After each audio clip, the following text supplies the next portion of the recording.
Hey guys, this is Emily. And this is Ashley. And you are listening to Full Body Frights. Tonight we're going to be talking about the unsolved abduction / disappearance of Angela Hammond and the 1983 movie Sleepaway Camp. Are you ready? I'm ready. All right, let's get it going.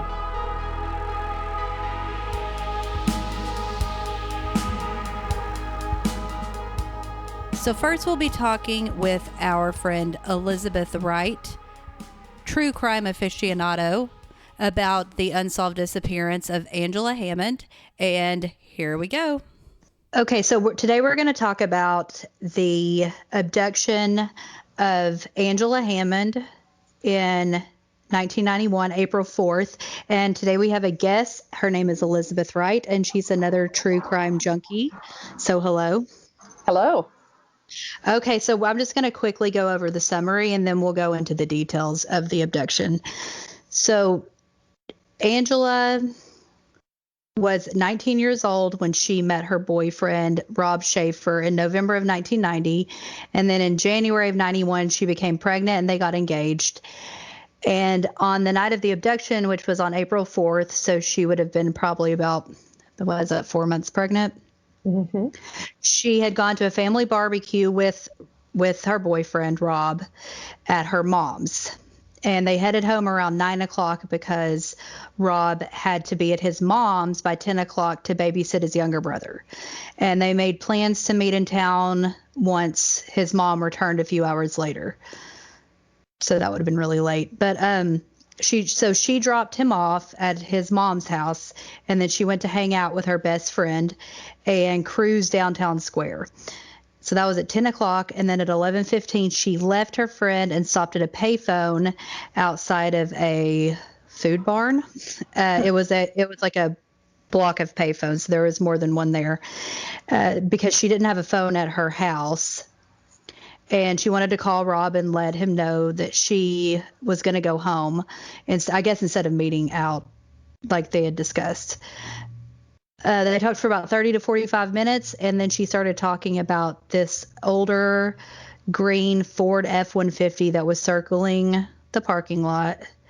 And that the guy inside was scruffy and bearded. I don't really know how much she knew or how much this is coming from Rob later, but eventually the driver stopped and got out. He went over to an unoccupied phone booth, returned to the truck, grabbed a flashlight, and waved it around as if he was searching for something. So then Angela asked him if he needed to use the phone. All of this, Rob is on the phone, and he's hearing all of this happen. And Rob heard her scream, and then he heard the man say that he didn't need to use the phone anyway, and he heard the phone, I guess, slam against something, and then it went dead. So this phone booth was apparently about 7 blocks away from where Rob was, and he immediately threw the phone down, got into his truck, left his little brother there, by the way, and drove to the phone booth. Or he was driving on his way there, and he passed a green truck like she had described, and he heard Angela yell, "Robbie." So he threw his car into reverse, turned the car around, and started following. He noticed the car had a trout or some kind of fish jumping out of water on the back. So 1 mile into the chase, the truck made a sharp right turn, and Rob's transmission died in the middle of the road because of the hard, I guess, when he threw it into reverse. So he was also he saw her fighting with the guy in the car, and he also said that he was filthy, bearded, mustache, hat, glasses, and then he said there was an X and a Y on the license plate, and that there was damage to the front fender. So he got out to walk. I don't know where he was walk home, and someone picked him up and took him to the police station around midnight, where he told them what happened. At first, he was a suspect. They decided that he wasn't after he took a polygraph and passed it, and that his car was broken down, in the road where he said it was, and they didn't think the timeline added up because he had come to the station around midnight. So the timeline they thought was okay. So what do you think so far about what's going on, or do you have anything to add? So far, I mean, this case just creeps me out because I always am intrigued when there's such a close call, to somebody either avoiding some kind of dangerous scenario or being able to be rescued. So the thing that jumps out to me is how Rob supposedly, was so close to the payphone and was able to get there so quickly that he passed the truck, on the road, and that somehow the window was rolled down and she was able to yell out, "Robbie," as he drove by. It's just such a close call. And so I can't imagine how she felt that, oh, he's here, I'm going to get rescued, and how he felt when his car malfunctioned and she, drove away, never to be seen again. Yeah, I don't think I've ever heard of a case where has happened like this close of, where someone actually is in chase of whatever. Mm-hmm. So that it's suspect, but I mean they cleared him super fast. So it's especially like in the unsolved mysteries, it's like not even a question. There's no way he's involved. I don't know. I think there's a lot of weird. I don't know. I don't think he was involved really. Mm-hmm. But maybe I was just taught that from Unsolved Mysteries because I really don't think has anything to do with it. Yeah. The other thing that jumps out to me about that is just, I think about how in so many of these like unsolved mysteries and cases, especially when they happen in such small towns. I mean, it's like a tiny town in Missouri. I mean, yeah, I think, really, really small. Yeah. So these cases, this is like really unusual, and they're not used to dealing with murders and abductions and, so I always think like the fact that this guy's truck was so distinctive. I mean, we know that there was a dent in the fender. We know exactly the make and model and the year and the color. We know what the mural on the back looked like and the kind of fish that it was. And apparently the composite sketch of the suspect didn't actually match any of the descriptions that were given. Like everybody said he was filthy and bearded, and the composite sketch, he doesn't have a beard, I know. I thought that was weird too, because this, and I don't know if this is him being suspicious or if it's how people tell the story, but I don't know if Angela, or Angie as they called her, I don't know if she was really giving that much description or if that came more from him later, like when he was telling the police about the car, and about the man. I don't know if, because I just don't hear her. Like apparently she's talking they talk for 30 minutes. There had to be a while that this guy got out of the car. He was driving around the lot. He got out of the car. He got back in the car to get a flashlight. He comes back out. Like she had she's just going to talk to him this whole time. And he's not going to I don't know. I feel like I would be like, go, leave, or, something. I mean, just get off the phone and come over if you want to talk to me. Yeah. Or if he was that close, he could have gotten in the car with his little brother and just come. If she was worried already, she's apparently on the phone with him in the food barn parking lot, telling him there's a creepy truck driving around in circles and it's freaking me out, Yeah. And the guy's gotten out and gotten back in. He went over to fake use the phone. Yeah. And so she's described the truck to Rob because that freaked her out. Then when she sees the man, she's even more freaked out. And then Rob supposedly is like, describe him to me. So she describes him in great detail. It's like, if you're that scared, I just feel like Rob could have gotten in the car and just come there, or she, maybe she could have left. I don't know where her car was in relationship to the I feel phone, like it would have been close. I don't know either, but I feel like you're not going to park. I just don't feel like you're going to park forever away from a payphone, but maybe I'm True. wrong. Also, sense. If he's babysitting his brother, I could see that as a reason he doesn't want to leave initially. Uh-huh. But he really didn't have I know that he was, he was scared and here's that. And that's, I guess maybe you don't think it's going to happen to you, and then he hears her scream, and so he just like goes into adrenaline mode and gets in his car. But he kind of just left his brother there, which I thought was like, well, I mean, if you were that concerned, like if you had to babysit and you were that concerned, you're just going to like leave him there. But okay, like whatever. I mean, just put him in the car and take him with you. I just don't. Yeah, it's like 7 blocks. I don't understand why I guess I don't understand using a payphone anyway, but I mean, why couldn't Yeah. you just go over there? I don't understand. Yeah, that was another strange detail for me, was that she was so close to where Rob was. And yeah, they were already supposed to meet up. And instead of going just to where he was, because she was tired and wanted to go home, I get that. But it's like, yeah, she stopped and made a phone call instead of just going to see him. There's a lot of weird little, near misses in I this kind case. of wonder if they were in a fight and he never wanted to say that. Because I mean, that's just speculation, but I think in my head I always thought that they were in a fight, but that might be another story I was getting it confused with. Yeah. But it also reminds me of, before I go into like the theories, they never found this car, and there were apparently about 1,600 cars that matched that description in and around the area, because they went to nearby counties. But like, remember that Little Pensatuski or no, Little Miss. It was the Little Miss case where the girl had the Little Miss on her license plate, and they finally found her killer. But he had I think he dug in his backyard and cemented her car into his backyard. Like, wow. dug it up and put it in there. So I was like, well, maybe, I mean, he could do something like that. But when I was reading about it, I also saw that, so they immediately suspect Rob, but he's cleared. But I think a lot of that is because their families were close, and her family was like, he would never do that. So they were just like, okay.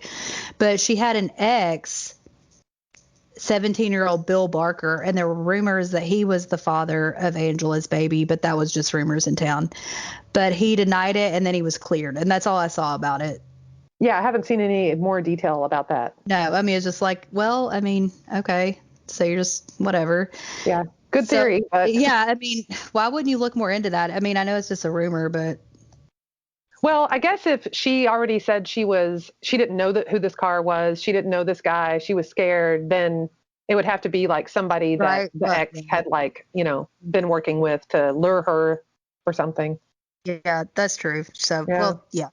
So I guess they got 250 volunteers to go through water wells, creek beds, country roads, barns, woods, fields, and abandoned buildings. And then 11 days later, they contacted the Rural Crime Scene Squad, and then 25 officers from 15 neighboring counties helped, as well as the Missouri Highway Patrol. And that's when I guess they got the potential pickups, but they didn't talk any more about that is a lot of trucks. So I don't, but it seems like if it's the fish on the back, I don't know. Like, I guess you can get rid of the fish on the back. I don't really know about that. Probably, yeah. So then they started to think that it might be connected to these 2 similar disappearances within an 80-mile radius. 43-year-old Trudy Darby and what was the other girl's name? I can't remember her name. Jesse. No, that was the guy that they thought might have. Jesse Rush was the suspect in Trudy Darby. Jesse Rush was the suspect. The woman, she's terrifying looking. The third woman, I mean, sorry to say, but she is like really, really scary looking. I'm not familiar with that. Cheryl Kinney. Okay. Yeah, and they were so Trudy and Cheryl Kinney were both abducted from convenience stores that they worked at. And they've never found Cheryl Kinney. I don't know if I don't even think they found her body. So then but they solved the Trudy one in 1994 because they thought it was this guy and his half brother, Jesse Rush. And I read that he befriended an inmate because he thought he thought an inmate was a lawyer. I guess he was a lawyer. I don't know, but he was an inmate. And he incriminated himself and suggested he was involved in other abductions. And he wrote a bunch of really foul stuff about other women, but he never said that he was involved in that one. He just said that he was he had abducted other women. And then in 91, I didn't know about this, but in October of 91, there was this guy named Russell Smith that was visiting family in Missouri, and he was from Canada, and he saw a missing persons poster for Angela, and he contacted police, said he had seen Angela getting into a truck that matched the description in Canada. So the police called the Royal Mounted Police or whatever they're called in Canada, and they checked hospitals and baby stores because they figured by that point she would have had her baby, but they couldn't find anything. And then there was no more information about this guy. But he was a suspect. The Canadian guy? Yeah. Huh. Yeah, I thought that was weird because it just seemed like, a simple. I found it strange that you read that so often in the theories about the case, that this random Canadian guy thought that he saw her with a baby. It's like, really? I mean, I don't know. Surely it was a case of mistaken identity. I was kind of surprised that is such a serious, theory. Yeah, I know. I guess they were trying so hard that they were like, well, this is the last whatever. But I guess it didn't say why they cleared Jesse Rush, but they ended up clearing him from this case. But I don't think that they have a whole good reason. But then in 2009, they stated they had new evidence of a DNA nature. And they never, ever said anything else about it. Yeah, that's curious to me. I mean, it reminds me, I'm very intrigued by the Delphi murders case. Yes. Another small town. Me too. That kills me because you don't know how they died either. That really irritates me. Yeah, and it's another case where the cops seem to be like kind of tease you with the information that they have or don't have. So like them coming out and saying that they have DNA evidence now in 2009, that's in like Angela's 11 case. Years ago. Yeah. Yeah. And then you never hear anything else about it. It's like, well, what was the point of telling us that? And did it, did it bring any leads? What kind of evidence was it? Where did you get it? Was it off the phone? I mean, how could you have I don't understand where they would have gotten in DNA evidence at all from that. I mean, there was, I could see the phone. I mean, maybe they scraped the phone booth back then and just at that point they were able to, because they didn't have the resources then and now they do. I don't know. Yeah. Yeah, that's a curious question. And another place where I wish they would just be a little more forthcoming with information. Well, I think it would help in this case because, I mean, I know that they don't want to, and I think with the Delphi murders too, for that matter. I mean, it's been long enough to where I don't really know if giving away some of that evidence would really hurt them anymore. It wouldn't hurt the case because it's been so long. Yeah. I mean, yeah, I guess someone might, if they think that they're going to say something and someone's going to run because they found out that the police know something, because that's usually the reason they'll withhold things. Then they must have someone they think it is. I don't know. Yeah. And the other thing I've heard when they hold back information from the public is that, like, once they do catch the person, they need... they'll know that information. Yeah. It's like, that'll let them know for sure they've got the right guy, But at this point, it doesn't really matter because they're not you know what I mean? They're not finding anything. So it's like, what does it matter if they have this evidence?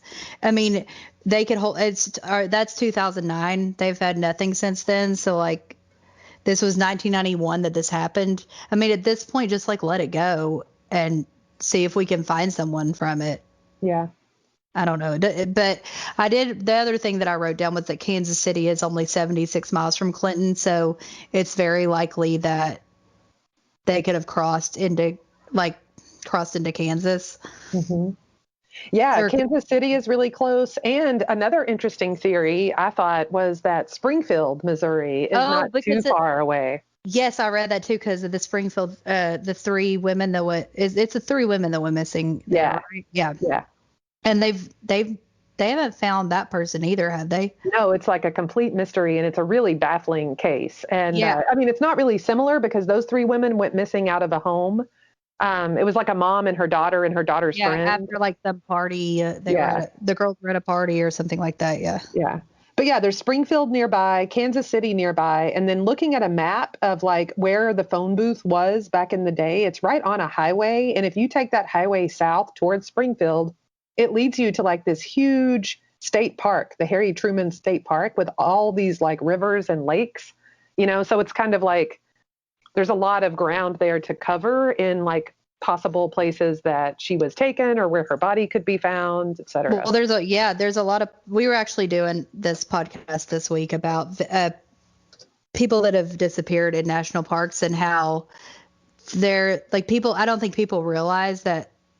Yeah, when you go to a national park, you'll see the trails and stuff like that. But in big ones, there's a lot of area that's, I mean, miles deep that you can't. I mean, a lot of times police can't get in there to search. Yeah. Because of like the area, they can't move around in it, or there's like cliffs and stuff like that, and you just there's probably tons of bodies, honestly, that you'll never find. Whew. Another thing I thought was weird about this, kind of going back to the description of the truck, like, I mean, this is a very rural area. Like we said, it's like a tiny town. And yeah, maybe the dude lived in Kansas City, a more urban space, but still, for that description of that truck to be so distinct and to have gone out, like, I'm assuming quickly after, this happened, it's like nobody knew the guy that had the truck with the trout jumping out of the lake on the back windshield. Yeah, I always wonder about that because I've thought about like, I don't always, I'll notice someone has a decal on their car, but I don't always really notice it. Like, I don't know if I would think about it, honestly, if it was someone that was driving around, I don't know, he could have just been driving across America, honestly, like just doing whatever he wanted. True. But I think it's really odd that they would never, no one knew there's no one that knows anyone that had a fish jumping out of water on their truck ever. Like no one. I mean, like, it's like no, like it's all because when they get solved, it's a lot of times one person's like, yeah, I recognize this guy's handwriting. Right. Like with that case with the Florida guy, when he abducted the girls in Florida, and he had like a note, and they like his like neighbor recognized his handwriting. That's insane. I wouldn't recognize anyone's handwriting, but like no one recognizes a trout jumping out of water on a truck. Like it's bizarre. Mm-hmm. But I mean, I guess that goes back to that it could. I mean, what if it is the boyfriend all this time and? Well, I mean, they cleared him awful quickly. Honestly. I know. True crime people love to use that Occam's razor, thing. Like the most obvious option is probably the truth. And the thing that stuck with me is like, it is a fact, in domestic violence cases that pregnant women are at high risk from their partners. And the fact that they had not been together for that long, it's like the family didn't really know him that well. Like they'd literally only been dating for 5 months, you know? And it didn't say they were like childhood sweethearts. It said they met.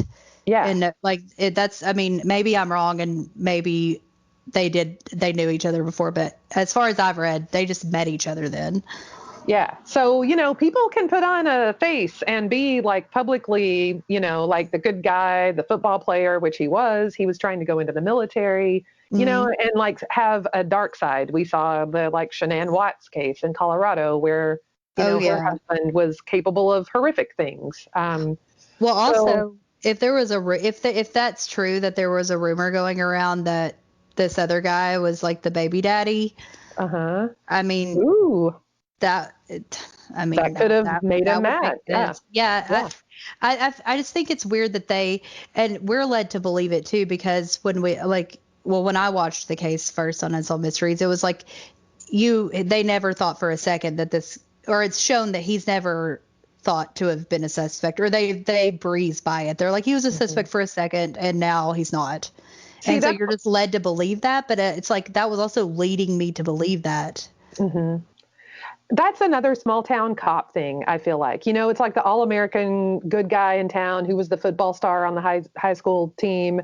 I can just see a small town police force like not wanting to look into that guy, Yeah, I know. I totally think that. And he was good looking. And that does, I mean, that does make a difference. Yeah. I mean, it always does. Right. So, yeah, I'm kind of starting to think that it was him now. Now that I've been talking to you about it, I'm like, it was him. Yeah, I mean, who knows? Today, apparently, he's gone on to get married and have a kid, but I would be curious. I mean, here's the things. It's like she was pregnant. That's automatically like a warning sign to look at the partner. And they would only be together, like 3 months yeah, 4 months. Or no, wait. They had known each other. 2 months later, she got pregnant. So yeah. So it was unexpected. It was very early on in the relationship. Probably ruined his, or he thought it was going to ruin his plans. Yeah, he had big plans. And then like she supposedly stops at this payphone near him and like then describes the car in detail, describes the guy in detail, who's never seen again. The truck is never seen again. And we have, he gets in the car, races to go find her. His car is found in the middle of the road because it like messes up or whatever. But that could have been a plant. I don't know. That's a wild story to concoct on the fly, but stranger things have happened. It is wild. Well, that's why the police thought that he was lying at first because they thought it was too convenient. But but then they also said these two witnesses saw a truck. But I mean, so like maybe they did, and maybe that's why, or maybe she, maybe she did see a creepy truck and was on the, maybe she was at the payphone and saw a creepy truck, and maybe he came and killed her and just used that as a. Or maybe the creepy truck was some dude that he was working with to, like be a front. Like maybe it was a friend of his from somewhere else or his cousin, and like he was like, hey, go. Well, but then he wouldn't know that she was going to be at the payphone at that time. I guess not. But I also think it's, I'll try to conclude this, but okay. I do think it's weird that I read, but I only read it in one thing. So, I know that people can get things wrong, but I thought it was very odd that it was an article that was really, really detailed. And it said that they had moved in, they were excited to be pregnant and engaged. They moved into a rented trailer home, but that's not discussed on any other. So I don't know if they actually moved into this trailer home. Mm-hmm. I don't understand. They don't give enough background as to like, okay, so did they meet at his mom's house and get in her car and go to the barbecue? So his car was at his mom's house, or because that's the part that doesn't make sense. I'm like, how was if she had to drop him off after the barbecue, mm-hmm. How was his car there if he lived with her in a rental trailer home? Yeah. Obviously, I guess that's true, but I don't know. It's just really odd. And I do think that most of the time, the most obvious thing is what happened. Mm-hmm. So I'm kind of starting to think that he did do it, because it's kind of like, he kind of reminds me, like the way he looks, of that Richard Church guy that attacked his girlfriend and like killed her parents after they broke up. He like came back from college. They had broken up, and he like went into her house and killed her parents, and he like chased her out of the house, stabbing her. I'll have to look into this one. Yeah, it's really, really creepy. His name's Richard Church. I can't remember her name, but it's really bad. But he was like the exact same. He was really good looking, football. They had dated in high school, but they had broken up, and he was like doing drugs and stuff. But we don't know what the deal is with this guy otherwise. Apparently her family, it says that they still remain in contact with him and consider him part of their family. So if her family is like no suspicions on this dude, then who knows? But yeah, but that they've said that about a lot of people. People have said that about, I've seen a lot of cases where they're like, no way could he do this, and I'm like, no, he did though. Like Scott Peterson didn't hurt, or no, not Scott Peterson because they didn't like him. But there have been cases where parents like liked the guy and I didn't think want at first Scott Peterson's, I think Lacey Peterson's parents did think that he couldn't have done this at first. And then the evidence was just. Yeah, once the mistress came out, I think that was when they turned the tide on him. Well, the whole thing, though, the whole reason I don't think it was him, though, is because, like, he was only, I think he might have been a year older than her, or maybe the same age. Yeah. But where is she? Like, where's her body? That's not a good question. Yeah. I mean, there's no way she's alive. So I just don't see, like, I don't think he'd ever done anything like this before. Mm-hmm. And where, I don't think he could have planned out such a good burial, I guess, or, like dump her body where no one ever finds her. Yeah. Because she's definitely not alive, although I'm sure people hope she is. But maybe she ran off to Canada with the guy I also think it's weird that she was fighting with the guy in the truck. He couldn't have driven that far with like a grown adult fighting him the whole way. Yeah. So I don't know. It seems like one of those cases, unfortunately, we may never know. It's been a long time, and it's really very mysterious. Yeah, I hate that, too, because it's like, it seems like it should have been solved immediately. Mm-hmm. But anyway, okay, well, thank you for talking to me. And thanks for having me. All right, so Ashley, what do you think about the Angela Hammond disappearance? I think she ran away with the guy in the truck, and she is living in Canada. You really think that she went, like, on her own accord? I mean, that's one theory. I really think that could be a possibility. There's, like, been so many cases of people who've actually ran away, and they've been thought to have been kidnapped or harmed in some way. Maybe it really wasn't his baby, and she knew it and was like, hey, I got to get the hell out of here. But what about the boyfriend seeing her struggling and him like hearing him on the phone, on the payphone and stuff, like the guy that it was all an act. But why would he go along with it?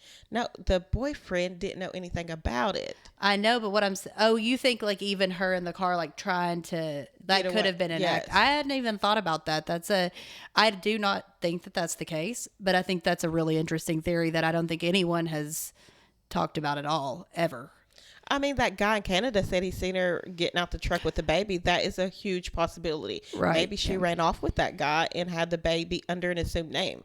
There's been plenty of people who like disappeared and changed their names. It's just odd because it definitely wasn't the boyfriend that she had before, the boyfriend that chased her, because he stuck around. I mean, he was around. There were rumors that it was his child, but he was still around to be interviewed and stuff. So it wouldn't have been him. And it seems like they spent all their time together, her and the new boyfriend. So I don't know when, like, where did you find this guy? And why haven't they been able to find the car ever? Because they were in Canada. Yeah, but you would have seen someone would have seen the truck with I mean, I guess he could have painted it and gotten rid of the decal and stuff. But yeah, I think personally she's dead. And I know Elizabeth talked about this a lot. I'm not really good with geography, of any sort. But she does a lot of that kind. She's really good with that kind of stuff. And I think that her idea of it being so close to that national park, I think that she was probably murdered shortly after she was abducted and maybe taken to that area because there's so much land that is not made for trails like we talked about in our disappearance one. So, I mean, there's a lot of places that she could be where she'd never be found. So I do think that she's dead. But during that interview, it was interesting because I had never thought that the boyfriend could have done it. I just never thought that because the Unsolved Mysteries segment, he's definitely not a suspect in it. So I guess it was just kind of like fed into my brain that he could have never done it. But the more I was talking to Elizabeth about it, I was like, oh my God, it sounds like he did it. Like, I'm starting to think he did it, especially if there were rumors about this other guy having her baby and all that stuff, like him getting mad and maybe paying a cousin or something like that to do it. It didn't have to be him. He could have gotten someone to do it for him, and then, this secret forever kind of thing. I mean, no one else really seen that truck, but them two eyewitnesses or whatever. But let's say, and I don't know if they saw. I don't know if they. I think they said that they saw a blue truck. I don't know if those witnesses saw the fish decal. I don't think that ever came out. It was just so like it could the have blue just truck. been like a creepy blue truck. And how many are those? Yeah, there's tons of like old blue trucks around, so. Well, I just recently watched the Unsolved Mysteries, and I don't remember hearing anything about the witnesses, but I still think, she ran off, or her and the boyfriend had gotten into an argument on the payphone or whatever, and he could have just went and killed her and then hid her body somewhere. And then made up everything else. Yeah, and it's a lot to it would be a lot for him to plant. The car being dead the way that he said it was in the middle of the road, and he got a ride to the police station very shortly after all of this. But it could have been done. It would have just, I just don't see that as being something that a first-time murderer would have been able to plant all of that to concoct this whole story. But, I mean, it's possible. Maybe his car died on his way back from hiding her body. Anybody ever think about that? Yeah, and then was that's like, true. I mean, oh my God, let me just say this happened, and yeah, that's why my car is stuck out here. And I mean, he did, but he didn't have a big window because she did go see her friend. Mm-hmm. So, he didn't have that much time, but I mean, it's possible. It's a very strange case. And unfortunately, I think it's one that will never be solved unless somehow dogs dig up her bones or something like that. Because at this point, or she finally comes forward and or she's alive. Yeah. I don't think she is, but fingers crossed, I guess. So whatever. So, as this is the tale of two Angelas, we move on now to the movie Sleepaway Camp, where we have the character Angela Baker. I'm going to let you review this first, Ashley.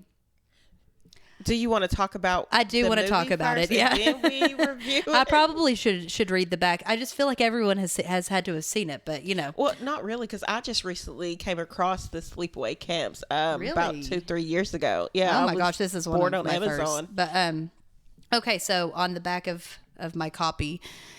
After a terrible boating accident killed her family, shy Angela Baker went to live with her eccentric Aunt Martha and her cousin Ricky. By the way, Ricky swoon, had a crush on him when I was younger. Anyway, this summer, Martha decides to send them both to Camp Arawak, a place to enjoy the great outdoors.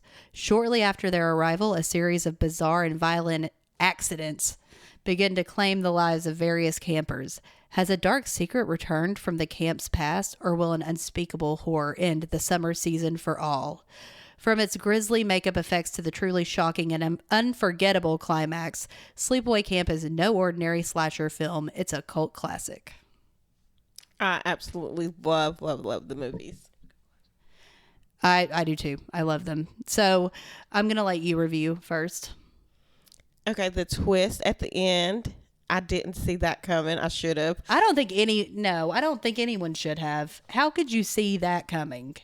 Well, because when you was reading it, you said a horrible boating accident, like in the beginning of the movie, basically. In the accident, you do see one of the... Yeah, at the end, you realize that at the beginning, you should have been able to pick up on that, but you're not, you're figuring you're watching a typical slasher, so you're not really paying attention. But once you see the end, it makes sense.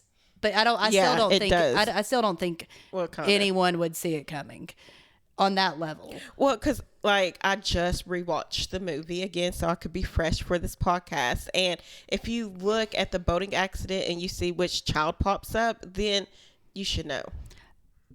I mean, but they kind of have the same. They have the same complexion and same color hair. But since I've already seen this movie a few times, I was like, oh, duh. Yeah, you can tell after you've seen it. But when you first watch it, you're not really paying that much attention. You see that a kid's dead. You see that one of the kid lived. You're not really thinking about which one. Right. So in the next scene, when it shows Aunt Martha and she's with Angela and Ricky, I mean, you're like, okay, yeah, that's the one that lived. That's Right. what you're thinking. But then I'm sitting here thinking, like, where the crap did Angela come from? Because that is not either one of the kids' name or remotely close to one of the kids' name. But they don't say their names. Yeah, I think the little girl's name was like Mary or something. I think you're the boy's name. I don't remember now. I can't think of it now. But I think it's that, you know, that's one of the really awesome things about the movie is that they made that scene in such a way that they were able to get that climax, because if it had been done differently, you would have really seen it coming. Yeah, yeah. But let's talk about how crazy weird the aunt is. Like, what in the world? I thought she was a man, honestly, for a long time. Turns out she has been to like a lot of signings and things like that, and she is a woman, has always been a woman, but God, those hands. Her hands are huge, and she really shows them off too, you know, and she's like looking at her finger, you know, the string on her finger. Yeah. I mean, like, my God, she And then, could like, play she's basketball. like, she could palm oh a my basketball God. with her hand. It is absolutely hilarious. I'm like, something is wrong with her. How come she has not had them kids taken away from her? She is freaking crazy. Yeah, yeah. I think that's where in a lot of slashers you have to just, there are things that happen that when you're watching a slasher, you just have to be like, all right, this is kind of a plot hole. This kind of doesn't make sense, but I'm watching a slasher, so we're moving on. It just kind of reminded me of like a Stepford Wife. Yeah. Yeah, I'm like, is she like a robot? Like, what the hell's going on? Yeah, and that's Oh dear. never really I mean, Yeah, right. Never. and Ricky, you know, he cusses a lot, but he's pretty normal. How did he, you know, like, Yes. and like living that whole life with, I mean, he had to have known, or maybe he didn't. I don't, you know, it's never really explained if he is taking up for her, but you don't know if he's taking up for her because he knows like the real story of her being a guy, or if he just is taking up for her because that's his cousin and she's shy. I don't know, because like she's like, oh, Ricky he's never had a girl here. Like, yeah, I've always wanted a girl. He's not going to know what to think. So I don't know if it has ever really fully been explained to him. Like, it never tells. And also another thing is, how come he apparently has gone to that camp like every summer and now she's just now going? Why didn't she ever go before with him? So I was thinking about that. I really was. And I was thinking maybe because the aunt wasn't ready, because they didn't know how Angela was going to act and not slip up and say, hey, I'm really a boy. I mean, she's truly fucked up, so. Right. So then I was thinking maybe Ricky does know, and that's why he's always taken up for Angela. Yeah, I mean, it could be. Another thing about this movie that I really like is that I like the scenes where there aren't deaths too. I like them just as much as the ones where there are deaths, because they're hilarious. Like they're like the softball scene, which I've talked about a bunch. When they're like, you know, eat shit and die, Ricky. Eat shit and live, Bill. I love that part. When he tells Kenny, he goes, "Get the bat off your shoulder," and Kenny goes, "Fuck you," like really fast. And Kenny's whole character, I love Kenny, the long-haired guy that's like, "Yeah, Angela, why are you so fucked up?" He goes up to her and he's like doing the like crazy thing with his hand, and I love him. I wish he had lasted a little longer. But my question is, why wasn't she talking at first? Like, She's shy. what you think that's really Yeah. what it was? Because Yeah. at first I'm like, maybe she's just crazy because she's having to live as a girl. And No, I think she was just, I mean, yeah, she's fucked up in the head from that. But I think on top of that, she's just really shy and has probably been trained to not talk very much. afraid to slip up. Right. Yeah. So I just think she's not comfortable. And I don't know how I would feel. And I'm like pretty outgoing, but like going to a camp where like you don't know literally anyone there.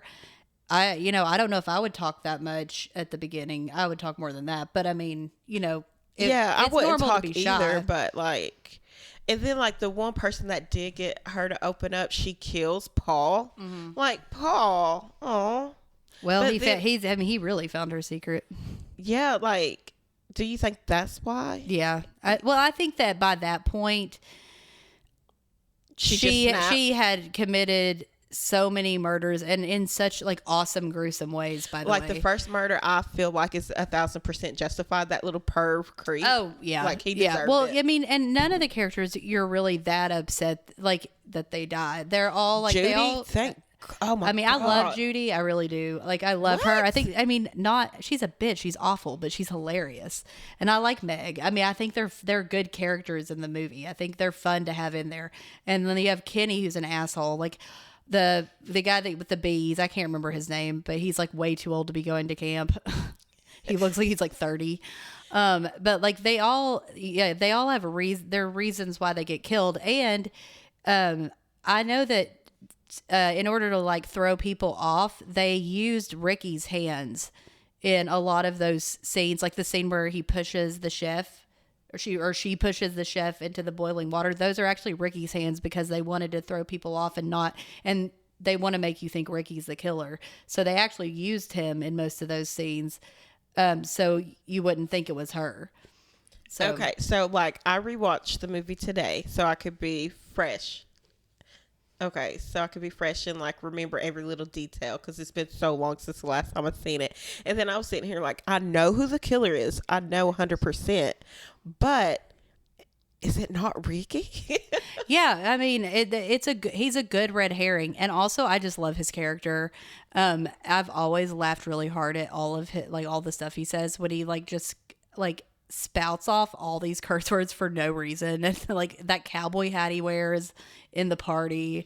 Yeah. And also let's talk about the music because that song at the end of the movie is a bop. I love that song. I have it on my computer. I listen to it like on purpose. It's a good song. There's nothing wrong with it. It's okay. I like, soundtracks from movies. Not any really horror movies, but yeah. He Knows You're Alone has a great song in it too. Also Slumber Party Massacre 2 and 3 have good songs in it. But anyway, I digress. So, what's your favorite kill in Sleepaway Camp? Or what are your like top 2? The kills. I don't know if you really want to say this is a kill, but the boat running them over in the water. Okay, I mean that is a kill. I mean, it kills them. It was like accidental, but I do like love the that. dummies in that scene where it cuts and it shows the boat flying over, and you can tell it's like 2 dummies in the boat. I love that. I mean, what do we expect? It's 1983, yeah. But a lot. I mean, the makeup for that movie and the special effects for 1983 and for being a pretty low budget movie are great. Yeah, I mean, yeah, considering. Let's see. I think my favorite kill though would have been the chef or whatever. Him getting that boiling water on him. Oh, they did such a good job with that. Oh wait a minute, he didn't die though. Yeah, well, we don't know. We don't really know. Yeah, we don't know if he didn't. Yeah, but when his like they did such a good job with the blisters and stuff that like they pop almost. Oh God, Jess. Oh my gosh. Okay, so I think my favorite kills are definitely one of them is the bees, because I just love that imagery of all the like just like thousands of bees just on that guy's head. I just think that's awesome. And then the Judy kill, unfortunately, I wish that they had, shown it more, like, because they did film it apparently, but it was really? Yeah, it was way too graphic because I mean, yeah, she's smothering her while sticking a hot curling iron up her vajayjay. So that death is really good.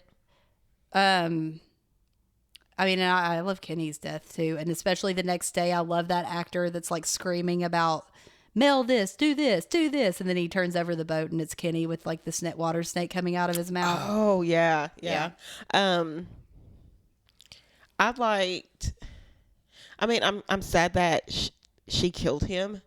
Paul. But yeah, I loved like the head when the head just rose off. Yeah. Yeah.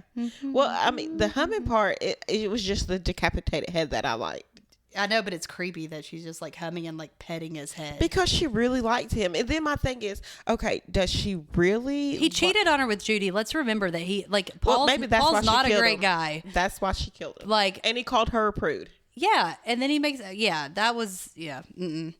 Also, I love the whole the cop that's in the scene whenever Kenny gets killed, and apparently the guy that played him, he has a mustache, and he had to shave it off for another movie. And then they were like, well, we need you to come back and be this character again at the end of the movie. And so he didn't have time to grow his mustache back. So the mustache on that guy when he comes out, when he finds Meg at the end and he comes out, it's like, it looks like felt on his face. It's so like, hilarious. What is wrong? Yeah. I was like, what is wrong with his mustache? It's the worst fake mustache I've ever seen in my life. But it's so hilarious. But yeah, that's why. It's because they thought they were done with his scenes, and then so he had to do another movie. He shaved his mustache off, and then they were like, well, we need you to come back to do this. And so they were like, I guess we'll put this piece of felt on your face and hope no one notices. I was like, did it look like that at the beginning? Like, I don't remember. He had a good, I mean, he can have a mustache. Like, he had a good mustache. It was fine. But yeah. So do you have anything else you need to say about Sleepaway Camp? Yeah. Like at the end when it's revealed that Angela is really a boy, like her head is not proportioned with the body at all. Oh no, yeah. I was just like, what? And then the face she's making, like, yeah. Well, obviously she finally that snapped. kid had to get really drunk. It was a college kid that did the body. They had to get him. He had to get really drunk before he filmed the scene because he was like super embarrassed. I would be too. Yeah, you're just gonna stand here with your dick hanging out. So, but I would have been really embarrassed too because and you said he was a college kid. Mm-hmm. Oh, dear Lord, I'm so sorry, whoever you are. Well, it was cold outside. Yeah, that's the excuse. Yeah. Well, I mean, it was. Apparently it was for the real. I mean, you could really tell in the movie when it was cold outside because you could see their breath and stuff. And I'm like, it's supposed to be summer. Why is it cold? But anyway. And Ronnie's wearing those shorts that are just. Oh, God. Yes, I would have just. I'm glad you brought that up. Like the fashion in the 80s for the men. Oh, bless it. These shorts, and I feel like we're going back to that now because my son's shorts are getting shorter and shorter. And Yeah, I'm okay with dude. it. I'm fine with it. So No, I will say that Ricky, the guy that plays Ricky, Jonathan Tiersten, he was given the role because in his audition, the director asked him to cuss him out, and that's how he got the role. So. I mean, he was good at it, I guess. And apparently Jane Krakowski from 30 Rock was originally cast as Judy. huh? Yeah. I did not know that. So, yeah, I'm just there's a lot of trivia about this movie that, there's a lot of background information. I think horror fans have heard pretty much all of it. But, okay, so Felissa was only 13 at the time, and I guess there was not a lot of issue. I don't know how they got away with that at the time, but and at the same time, most of the other actors besides Ricky and Paul are like old. You can tell like they're way too old to be going to camp. So yeah. I mean, I also it was hilarious. The movie is absolutely hilarious. But also for an 80s slasher. I'm so happy that like the only nudity is just one kid's butt, and then that's the joke when they play the joke. Yeah, on the kid, yeah. And then like at the end of that poor college kid's penis. Yes, so that's like that. Yeah. And I'm like, especially for 80s slasher, because that's like a staple in 80s slashers is you have to see boobs. Yeah. And I'm well, like, don't you see Meg's when she's taking a shower? No. Okay.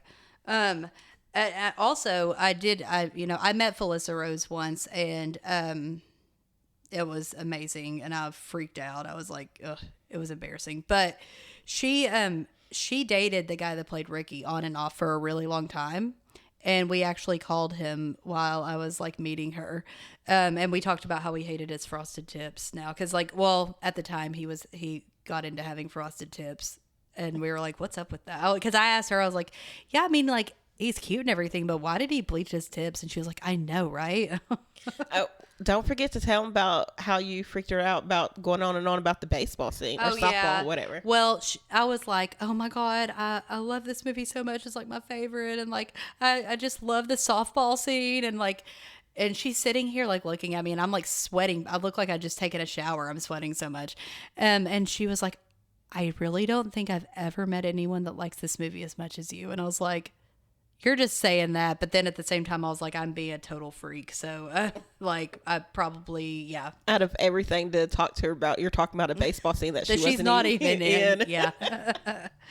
But, yeah, I love this movie. I think it's definitely in my top 10 favorite movies of all time. So, yes, I highly recommend people to watch it. It's a really good. And I guess we did give away the ending, but I doubt you're listening to this if you haven't seen Sleepaway Camp. So, well, I mean, if you haven't, just still watch it anyways because it's a good movie. It's amazing. All right. Well, that concludes our episode. And this has been The Tale of Two Angelas. The Tale of Two Angelas. Angela Hammond and Angela Baker. So we're signing off. Thanks for listening. Remember to subscribe on YouTube and rate us on whatever podcast platform you're listening on, and follow us on Instagram. We're Full Body Frights. Email us at fullbodyfrights@gmail.com with any suggestions or feedback, and we'll see you next time. Bye.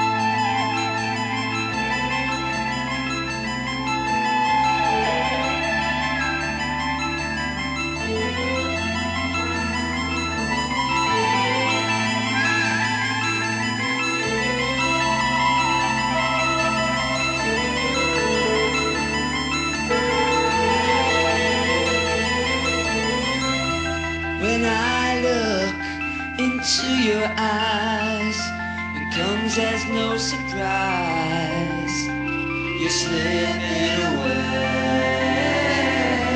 Angel, you're the love of my life.